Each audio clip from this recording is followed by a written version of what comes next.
Deal or no deal, tensions between the U.S. and Iran keep coming back to Iran's nuclear program. If you corner a cat, it will act differently from a cat that is roaming free. I'm Carolyn Beeler. Today, a look at what's realistic when it comes to Washington's desire to limit that program. Also on the show, Heather Cox Richardson, who writes Letters from an American on whether the United States is still a global beacon at 250. I would say that we hope we will become one again. Plus, right under our feet, yes, yours and mine, vast underground networks of fungi. They're incredible. They're kind of beautiful, actually. New research maps it all out for us. That's all ahead on The World.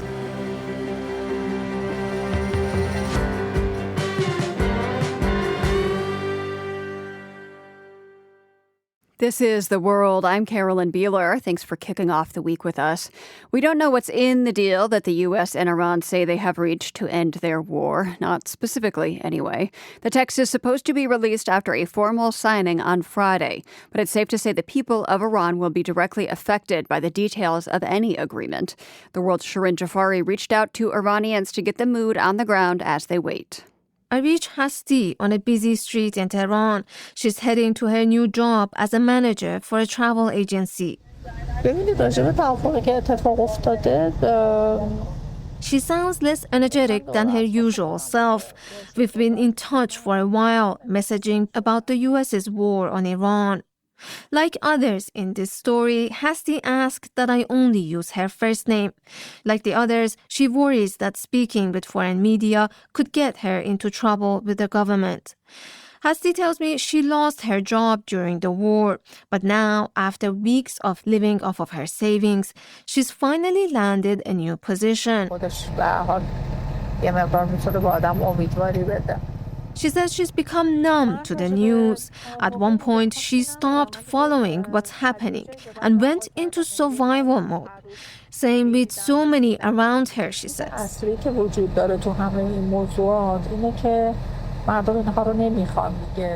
She says one thing that is clear is that people don't want these leaders in power anymore. That won't change even if the US and Iran agree to a deal. President Trump started the war by saying that he wants to end the nearly 5 decades of the Islamic Republic. He told the protesters that help is on the way and that he's going to make Iran great again. Hasti says for her and other Iranians, those promises were a glimmer of hope. After decades of protesting the government without success, she thought maybe a military intervention would bring an end to the regime. But as the weeks went on and as the bombs dropped, regime change felt more and more out of reach. امیدی به اینکه این آدم بخواد اکتی انجام بده و به کمک مردم ایران بیاد رو دیگه مردم این امید رو واقعا ندارن. Today, people here don't believe that Trump can take any actions that would help bring change, she says. Mehdi, another Tehran resident, shares this sentiment. توی این مدت خوشحالم بودم میگفتم که این جنگ فشار مضاعفی به ایران شاید بیاره. اولش امیدایی داشتم. At first, I had some hope, he tells me. I thought maybe this war could put some pressure on the government. But now I have lost all hope of any change. Not only the war didn't bring down the government, he says, it seems to have emboldened it. The financial boost Iran will get from the unblocking of its assets will only help it rebuild its military arsenal and enrich those at the top. So much about the deal between the U.S. and Iran remains unclear. U.S. and Iranian officials say that they will make the memorandum of understanding official in a meeting in Geneva on Friday. قبل از جنگ اتفاقی که وجود داشت این بود که به صورت یک دست حداقل این چیزی که Majid tells me before the war, the supreme leader was the final decision maker in Iran. Any differences between the factions would be resolved with the leader's statement.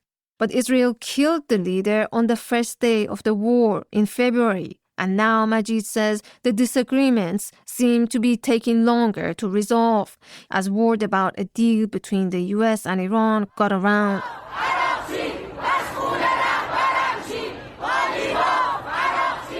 A group of hardliners gathered near the foreign ministry in Tehran. Some also showed up on the streets in the northeastern city of Mashhad.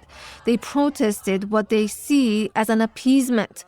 What about the blood of our leader? They chanted, demanding that the negotiators resign. همونجور که تندروهای داخل ایران دنبال این نیستن که تفاهم ایجاد بشه و منافعشون در وجود Majid says these demonstrations show that there is a long road to a final settlement between the US and Iran. He says there are spoilers in Iran, the US, and in Israel.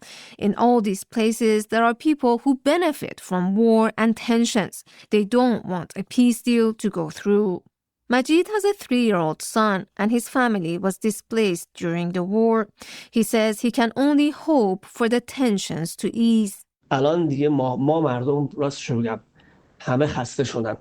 همه بیزار شدن از این We're اتفاقات. all tired, he says. Everyone is exhausted from grappling with wars, sanctions, and instability. All we want is to live in peace. For the world, I'm Shirin Jafari. A key issue at the heart of this conflict is, of course, Iran's nuclear program. Sina Azodi knows its history well. He directs the Middle East Studies program at the George Washington University and has a new book out called Iran and the Bomb. I started by getting his reaction to the weekend's developments. Both sides are really trying to hold their cards close to their chest. What we do know is that two things are going to be addressed. One is the issue of the highly enriched uranium, that 400 kilos of highly enriched uranium that is buried under the Fordow and Natanz nuclear facilities, and how Iran will address that issue, either by diluting it or by shipping it out. And the principle of uranium enrichment in Iran, which has been really the sticking issue between Iran and the United States for the past 30 years. That is a great segue into our history conversation here. And I want to start with your personal connection to this topic. I understand your parents both worked on Iran's nuclear program when the Shah was in power, before the Iranian Revolution.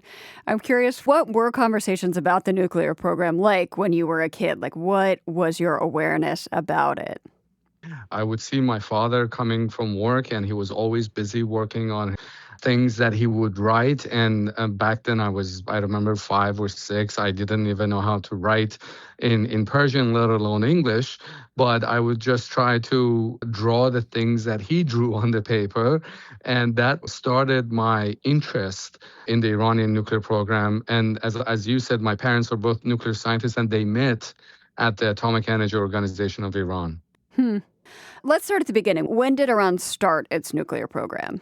The first agreement that Iran signed with the United States that addressed the nuclear issue was the 1957 Agreement for Peaceful Uses of Nuclear Energy, under which the U.S. agreed that it would support Iran's peaceful nuclear program by providing it with some nuclear technology, a research reactor, which, by the way, is still operational, the Tehran research reactor. It is used actually for producing medical isotopes. That cooperation with Iran happened under the Eisenhower's Atoms for Peace, which was really a program by the Eisenhower administration to provide peaceful nuclear technology to the developing countries that were allies of the United States, that included Pakistan, Turkey, Israel, and of course Iran was included. Then Iran was simply too underdeveloped to be able to support a large nuclear program, so it was quite limited. And the Shah simply, and the people who were in the program, didn't know what they wanted from the nuclear program. The Shah simply wanted to show off to the regional countries that Iran is a Western-oriented country that has a nuclear program, and the rest of them don't have any. So at this time, in the 50s and 60s, the U.S. actually actively supported Iran's nuclear program and provided kind of the seed knowledge and technology for it. That's right. The U.S. was supportive of it. Kissinger and Nixon and even Ford hailed the Shah's vision for bringing in nuclear energy as a replacement for fossil fuels. How did the program shift after the Islamic Revolution in 1979? Well, immediately after the 1979 revolution, anything that the Shah had done was bad. The Islamic Republic tried to distance itself. But by 1982, their views on the nuclear program and nuclear energy changed. And that's where and when Iran restarts its nuclear program. Because there was the Iran-Iraq war and the Iraqis, with the support of the United States, was using chemical weapons against Iran, there was always discussion in the minds of the Iranian leadership that what if Iraq uses nuclear weapons against Iran? So up until the Iran-Iraq war, was the nuclear program solely aimed at energy? No. I, for the first time, show in my book that the Shah also had ambitions for producing nuclear weapons. I use 3 intelligence documents from the Carter Library and an interview that I did to show that he was secretly, his military was secretly working on nuclear weapon designs. And how do leaders today, or maybe, 6 months ago before the current U.S. and Israeli war on Iran, how do they talk about nuclear and what the goals of a nuclear program are? Starting from 2021, particularly after the war in Gaza and 2024, the exchanges between Iran and Israel, there were more public discussions about the prudence and feasibility of producing nuclear weapons in response to changes in Iran's regional environment. We had debates on Iran's state TV, which previously was a taboo, but now they were openly discussing whether having nuclear weapons is good for Iran or bad. One very interesting comment that I saw was in 2021 when the former intelligence minister said that our official policy is no nuclear weapons, but if you corner a cat, it will act differently from a cat that is roaming free. Washington is, of course, dead set against Iran getting a nuclear weapon. You argue in your book that dismantling the nuclear program, though, is unrealistic. Why? Because Iranians are not going to surrender it. And we saw that Iranians went to war twice to maintain the nuclear program. It is a matter of national pride.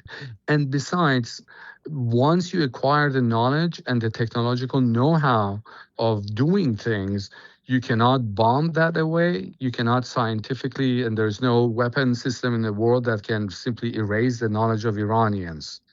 So what do you believe a successful long-term U.S. strategy toward Iran and its nuclear program would look like in practice?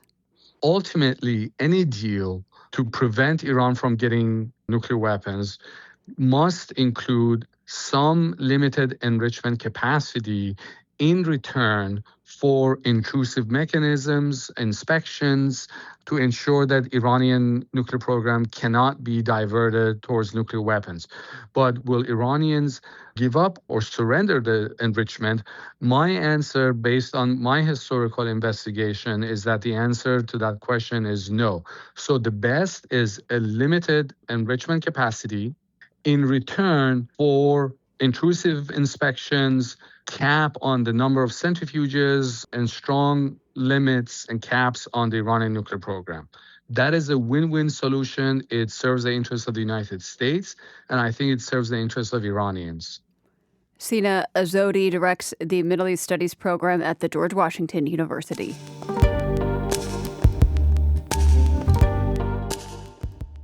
With people from all over the globe here in North America for the World Cup, one iconic American vehicle is getting a lot of love on the internet. Oh my God, the yellow school bus is real. The yellow elementary bus is real. It's an American school bus. Wait, the yellow buses are actually real? Yes, all over. What? I thought that was like only in cartoons. As an Aussie going to America, I was like, those yellow school buses don't exist. Until they do. Some rowdy Scottish soccer fans didn't just get to see yellow school buses. They got to ride in them, too. That story is coming up just ahead on The World.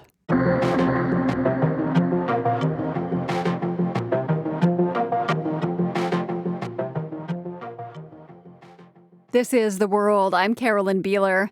You and me right now, we are standing on top of a vast network of underground fungi. If you were to dig up a handful of dirt, you wouldn't be able to see the fungi. They are too small. But the thread-like strands make up a vast life support system. They deliver water and nutrients to plant roots in exchange for carbon. Scientists have long known these existed, but for the first time, they have a comprehensive estimate of just how extensive these networks are. If you stretch them out, they travel the distance from the Earth to the Sun almost 1 billion times. Sheffield University professor Katie Field was part of the team that mapped out these fungi. So these networks are super important for almost, well, I would say all life on Earth. In fact, they're probably instrumental in getting life on Earth in the first place. So they've been around for as long as plants have been around. So that's nearly 500 million years. And they play a key role in supplying plants with nutrients from the soil. So we're looking at things like nitrogen and phosphorus that plants need to grow. In return, plants do photosynthesis, so they take carbon dioxide out of the air and turn it into sugars with the help of some sunlight and water. And they give those sugars to the fungus under the ground. So through that, the fungus channels an incredible amount of carbon on a global scale below ground and into the soil.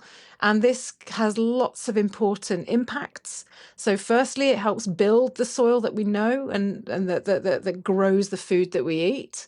By increasing the amount of organic matter in that soil, you get healthier soils that are able to support more complicated plant communities, grow more food.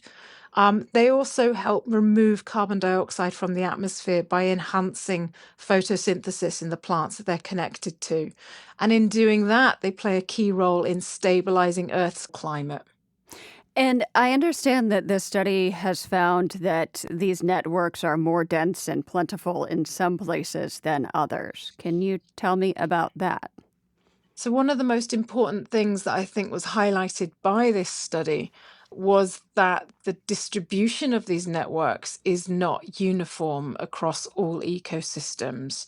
So what we found was, I think one of the most important things was firstly that grasslands are surprisingly important in terms of diversity and the amount of fungus that they support.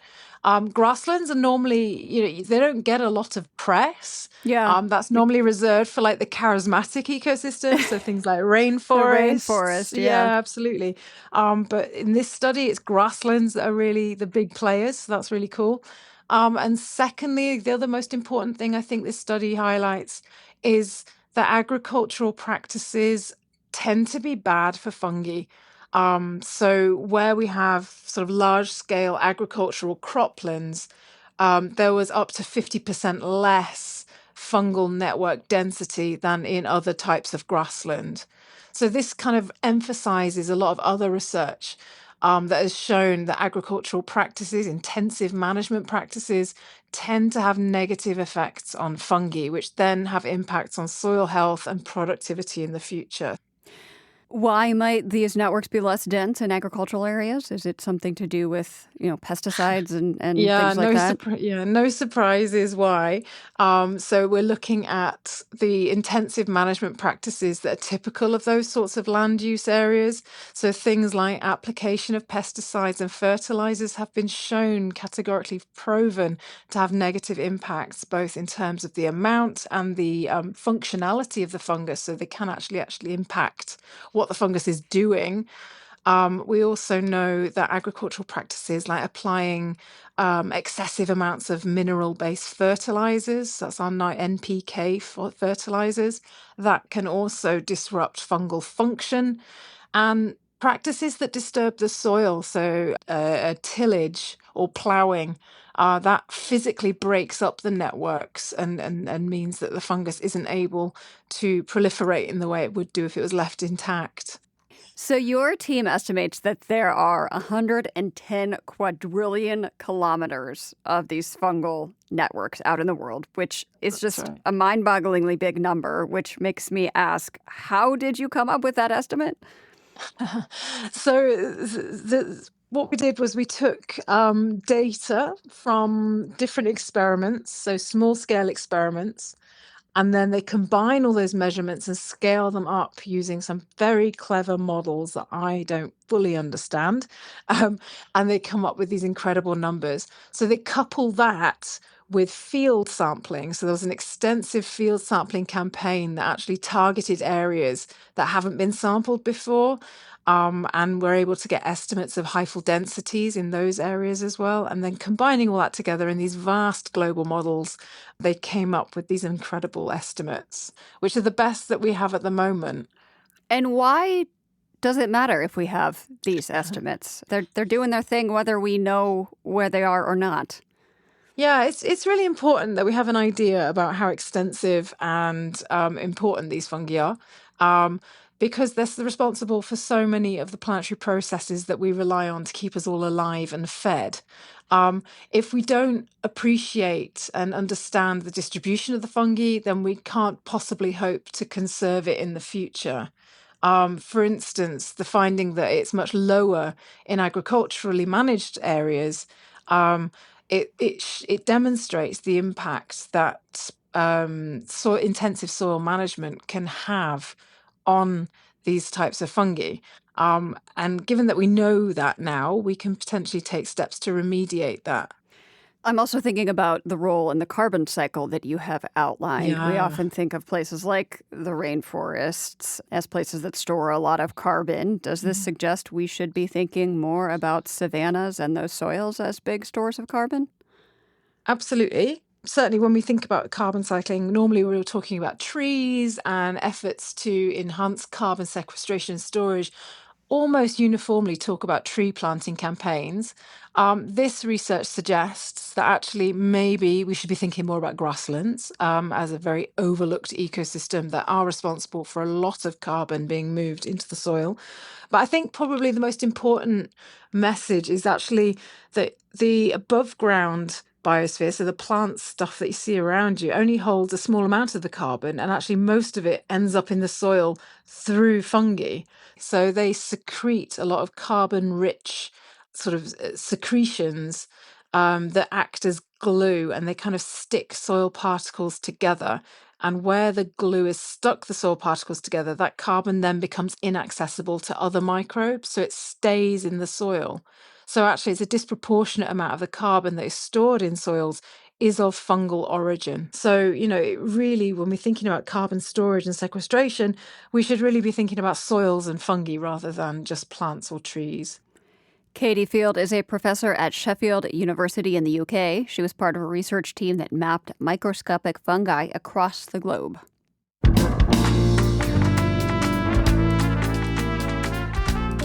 Coming up, America has lofty ideals, but we do not always live up to them. We talked to historian Heather Cox Richardson about how those contradictions show up on the world stage. You're with The World.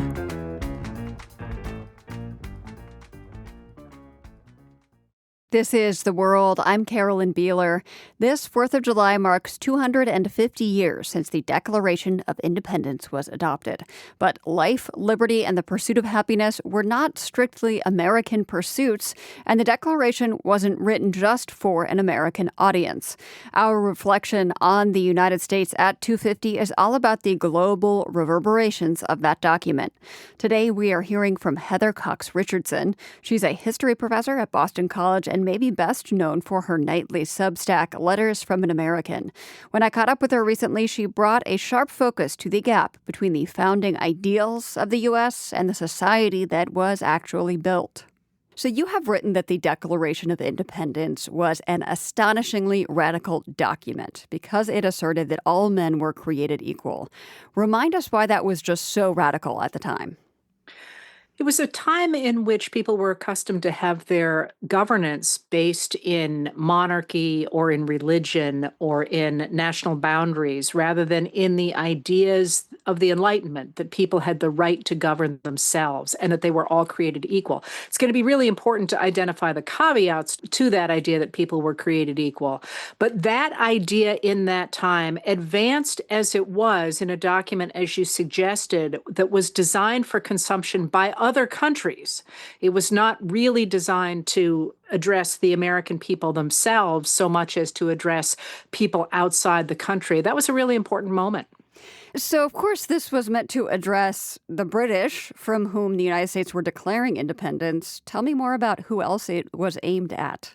The Declaration of Independence is a document aimed at the rest of the world to explain why those people who were rebelling against King George III were not simply insurrectionists who deserved to be hanged, why this was a movement for the people who lived in the British-dominated colonies on the North American continent, and also for the rest of the world to see what they were doing and why they were doing it. So it actually is an expression of their principles, an indictment of the king, and an oath of loyalty to each other. And people often confuse the Declaration and the Constitution. They're entirely different documents. But the Declaration, of course, is written to say to people, hey, we're not just insurrectionists. We actually are up to something that's important. Here's why we were driven to it.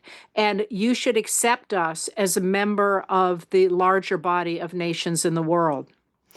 Now, the United States, of course, did not invent democracy, but looking ahead a few years, in the early days of the U.S. democracy, was there anything unique about the way it was practiced in the United States? Well, I would take the position that every country is unique. Every system is unique by definition. But there is something, I think, in the practice of American democracy at its fundamental level that did, in fact, help to develop a certain kind of American history. And that is those principles that are articulated in the Declaration, the idea that everybody is created equal and has a right to be treated equally before the law, that everybody has a right to a say in their government, and that everybody has a right to equal access to resources, is, in fact, written and articulated by a group of men who exclude the majority of the people in the colonies from those rights. That sets up a fundamental tension between those principles and the people who actually get to practice it. So from the very beginning, as soon as they articulate the Declaration of Independence, you already have people like Benjamin Banneker, who is a Black scientist, writing to Thomas Jefferson and saying, hey, that's a great set of ideas. What about me? And that tension between the people who have those rights and the people who don't have those rights have created a tension in American society between the idea of having rights and not having rights that has propelled a lot of the changes that we have lived through in the last 250 years, a lot of the criticisms of the country, and a lot of the hope that we can do better. When we think about the Statue of Liberty, it has this call to huddled masses to come to the U.S. to experience freedom. Why did the U.S. at one time think that was such an important message to put out there on the world stage? Like, come here, an advertisement for the U.S. and its way of life. And why did that become such a powerful symbol? So that's a really interesting moment. And I'm glad you brought it up now, because that's Emma Lazarus's poem, and it goes on to the Statue of Liberty, the base of the Statue of Liberty, at the end of the 19th century. And it does so at a time when immigrants, especially from Southern Europe, are pouring into the United States with the idea that they can do better in the United States than they can do in their own countries, where the international grain markets are badly hurting farmers in those regions. So they come to the United States, which is a big producer of those grains, and they come with the idea that they can do better over here. It's not a good time for immigrants in the sense that a lot of native-born Americans are against the idea of what they see as these outlandish immigrants, many of whom they do not consider white, by the way. They don't like their clothing, they don't like their language, they don't like their religion. But what you get in that moment is a conflict between those people who are saying, we need immigrants, we need people here, and we need people not just to work in the factories, but we need people to write new books and to speak new languages and to think of new inventions and to move in new ways out to the West where they're going to grow different kinds of crops. And you see this in the literature in the late 19th and early 20th centuries. Things like Willa Cather's My Antonia, for example, or Death Comes from the Archbishop. This championing of the American grouping of people from all around the world to create something new. America has always had a tension, of course, between native-born Americans and immigrants. But we have often celebrated the influx of new people. And at the times when we celebrated those new people, those were the times when we grew the most, when we had the best economy, when we had the opportunity to create something new. I'm speaking with Heather Cox Richardson, a history professor at Boston College and author of the popular Substack Letters from an American. The United States was a major liberating force during World War II. While at home, Jim Crow segregation was in full force, and people of Japanese American descent were living in incarceration camps. Was that a contradiction that was spotlighted or criticized by other nations, as well as, of course, folks here in the U.S.? Oh, sure. And how could you miss it, right? You have this idea that the United States of America is fighting for democracy, something that President Franklin Delano Roosevelt talks about a lot, at the same time that Americans themselves are living under both Jim and Juan Crow and the incarceration of Japanese Americans. The thing about World War II that I think is interesting in its time, but also prescient for where we are in the United States today, is the degree to which being engaged in an international endeavor held up a mirror to Americans so that they had to then grapple with their own inconsistencies. And one of the things we see both during World War II and especially after it is the language and the efforts of Black and brown Americans especially, but to some degree also women, to say, hey, we were in this fight for democracy, and literally you're imposing the same sorts of systems on us that the Nazis used in Germany. So how about we clean things up back here in the United States? And of course, once you get the rise of international communism on the world stage, communists hold up the Jim Crow laws, for example, in the United States and say, hey, wait a minute, we're a lot more equal over here than people in the United States are.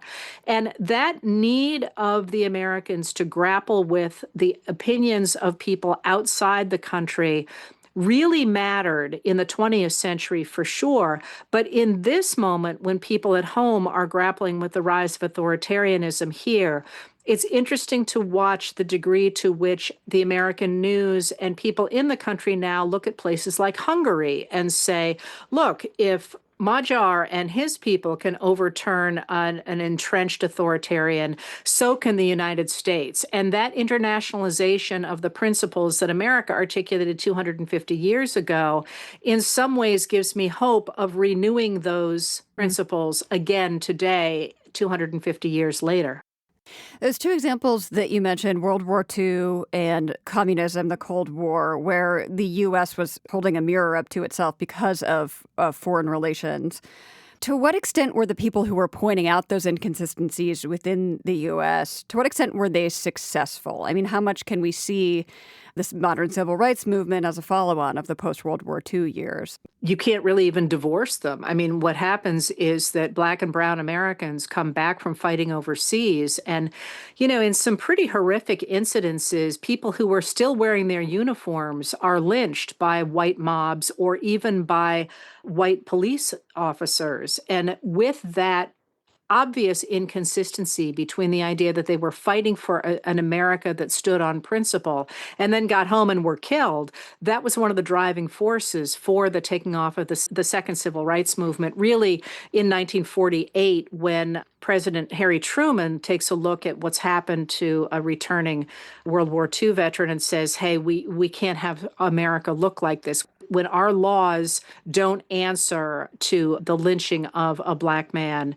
who has just defended America in World War II, then obviously we have to do something here. And that's when he gets on board the desegregation movement, and when people who previously had participated in the Jim Crow era racial discrimination and the Juan Crow as well, sort of started to say, we really can't be like this. And then, of course, when the communists really start to emphasize it, you get people like Dwight Eisenhower saying, he's a Republican president, takes office in 1953, saying, we can't have this. We are losing against international communism because they have this leverage over us. Now, that being said, one of the things that you do see coming out of that period is the rhetoric on the part of the reactionary right wing to say that those Black Americans who are demanding equality in the United States are somehow participating in communism. Now, that's got a much longer history in the United States, but the support of international communism for racial equality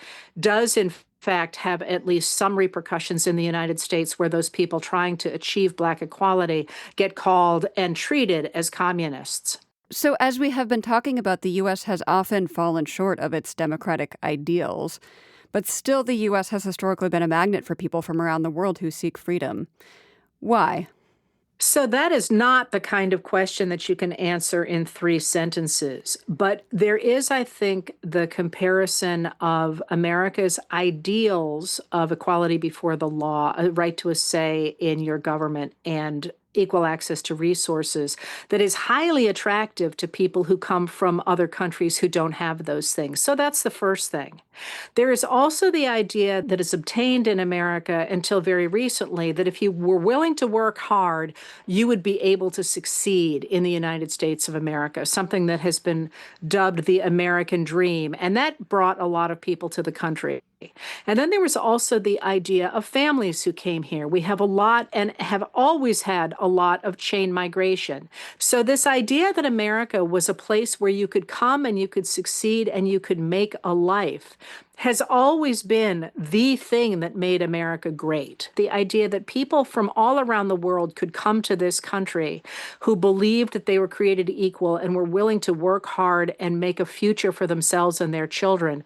That was the dream that made America seem to be a shining beacon. I mean, if you think about it, one of the things that is always a little bit of a surprise to me, but the last public speech that Ronald Reagan gave before he left office was to talk about how, you could move to France, but you could never become a Frenchman. But if you came from France to America, you could become an American, and that was what made America great. And if America ever lost that, America would cease to be the America we knew and would cease to be great. Heather Cox Richardson is a history professor at Boston College and author of the popular Substack Letters from an American. Heather, thank you so much for your time and your insights. Yeah, thank you so much for having me. My conversation with Heather Cox Richardson is part of our series Chasing Democracy, American Ideals on the World Stage.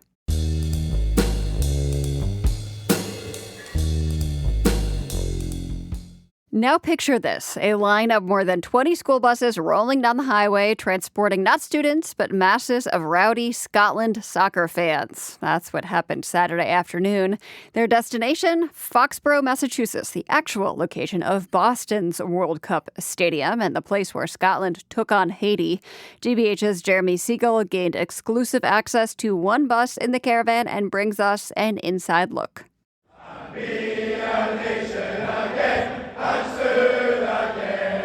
It's about 1 in the afternoon, 8 hours before kickoff, when thousands of Scots flood the streets of downtown Providence, ready to board their school buses.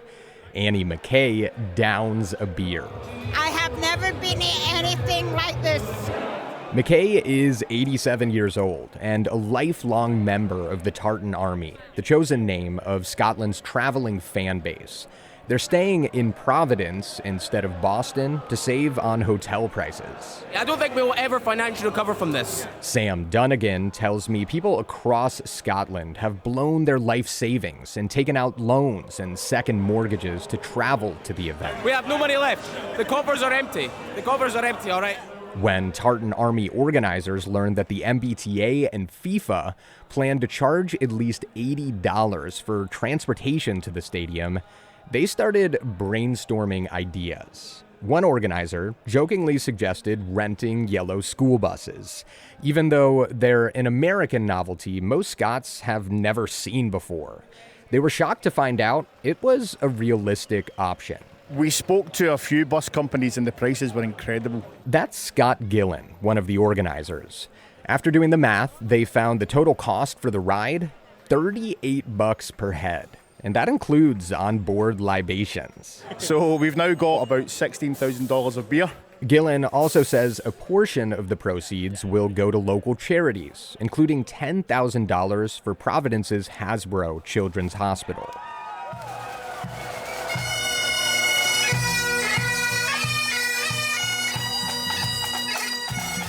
The Tartan army boards the buses in true Scottish style, led by a bagpipe band. A long line of bright yellow buses, all sourced from local school districts, meet them outside the State House. Paula McFadden is a longtime driver for Holbrook Public Schools. She jumped at the assignment when drivers in her district were asked whether they wanted to take on the job. How does it feel to be driving this bus? Oh, it's very exciting. They're going to be a lot of fun to drive. On board, it is a raucous ride. Back in the bus, get inside! Get the back inside! Get your heat inside! The beers flow, the chants are constant, flags wave out the windows as we drive up 95. Midway to Foxborough, I'm handed a tall boy of beer and taught how to say cheers the Scottish way. Somehow, we arrive at the stadium in one piece. Empty cans are everywhere.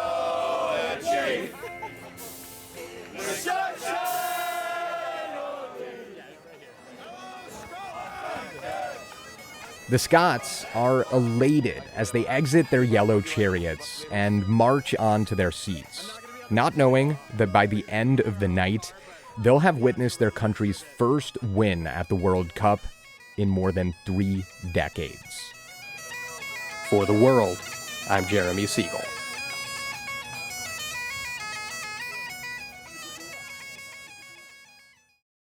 I've got a quick couple of updates for you on stories we've been covering.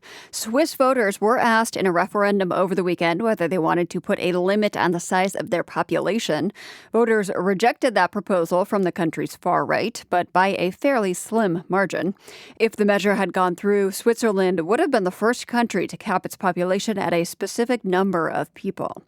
And in Belfast, anti-immigrant violence swept the city in the last week. Over the weekend, thousands of people in Belfast responded with a protest of their own called Together Against Hate. The mayor of Belfast, Rios Mara Donnelly, addressed the crowd, recorded here by the AFP. What we have witnessed across Belfast in recent days has been deeply disturbing. She said her thoughts had been with the targets of violence. With those who've been attacked, forced from their homes, or made to feel unsafe. The idea behind Saturday's demonstration was to let people know that rioters do not speak for all of Belfast.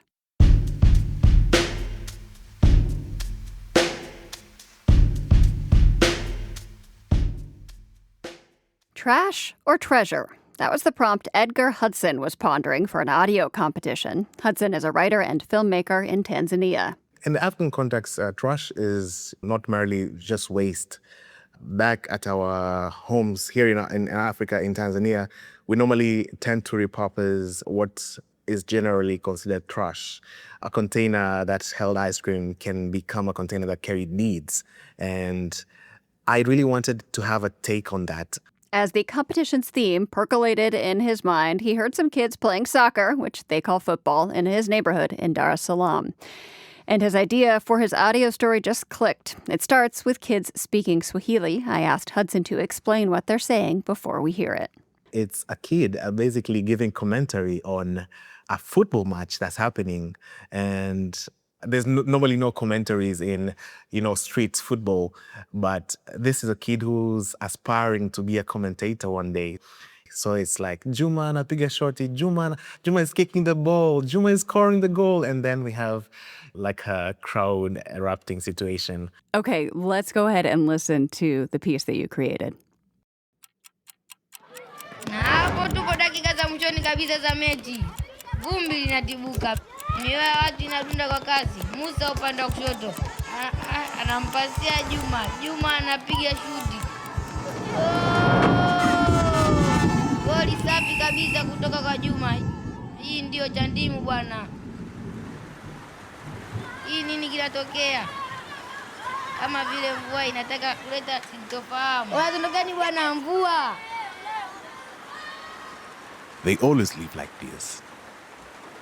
Not because they want to, but because something bigger always calls them home. I used to think this was the end of the game. That when the field emptied, I had been forgotten. But then I started to listen.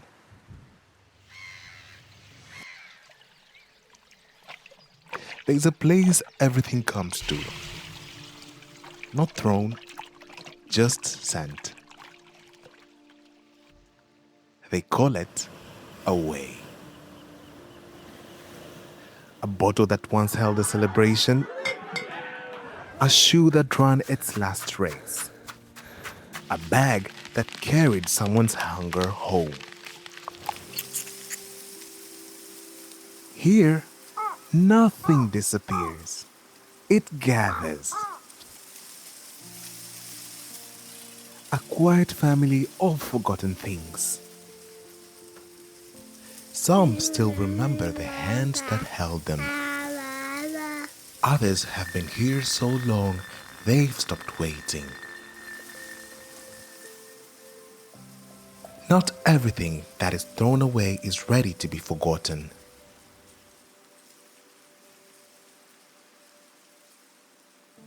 At first, I was afraid. Not of being broken, but of not being needed.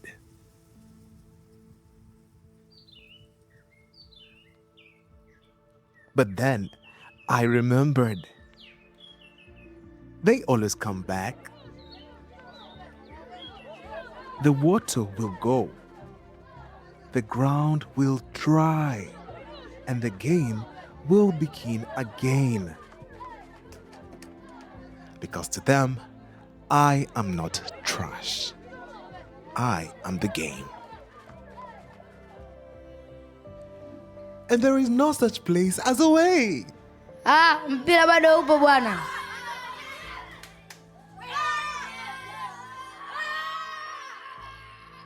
Edgar Hudson, you made that piece, which I just love. If folks haven't figured it out yet, who is the narrator? What is the narrator in this story? So the narrator is this this soccer ball made of plastic bags. So in this case, you're imagining a group of kids who cannot afford an actual football, and they're trying to make a football out of plastic bags and shoelaces, and actually a durable one, a football that can survive rain and still be there the next day to play with, and become really important for a community of, school kids. Edgar, my favorite thing about this whole piece is how you say, there's no such thing as a way, with such joy. It's usually a thing that's said in kind of a negative way, a reminder that when we throw things away, they don't disappear. They usually end up in a landfill. But the way you say it sends a different message. Can you talk about what message you were saying there? A way is basically when humans tell themselves when they no longer wish to look. They just throw that thing away. I don't want to see it. But in all honesty, there is no away. Aways can be somebody's home, can be somebody's school trunk. I went to a school with lots and lots of donated books that have been outdated in the Western curriculums, but you'd find them in our libraries, and that's how I got to know about poetry and Edgar Allan Poe and different poets because of these books that were thrown away in European school. So basically, there is actually no away. Let's try to repurpose. Let's try to, find homes for different items, because what is your trash can be treasure to someone else. Edgar Hudson produced this piece for Audio Flux, an independent platform for short-form, innovative audio storytelling from around the world. You can learn more at audioflux.org. The World is produced by GBH and PRX, broadcasting weekdays from the Nan and Bill Harris studio in Boston. Find us online anytime at theworld.org. You can also get original reporting on our YouTube channel. We are The World News Radio. Be sure and check it out. I'm Carolyn Beeler. Join us right back here tomorrow. The World is supported by the Andrew Carnegie Foundation, working to reduce political polarization through philanthropic support for education, democracy, and peace. More information at carnegie.org. By the Lumina Foundation, committed to a fair, universal system for learning beyond high school that offers every American the chance for a better life. LuminaFoundation.org. by the PRX Ambassador Council, whose members include Steakum by Sortika Family Enterprises, Hari B., Lynn Dreyfus, Laura Shapiro Kramer, Glenn Rogers, and Dominique Hare Rogers. The World's theme music is composed by Ned Porter. The World is a co-production of GBH Boston and PRX.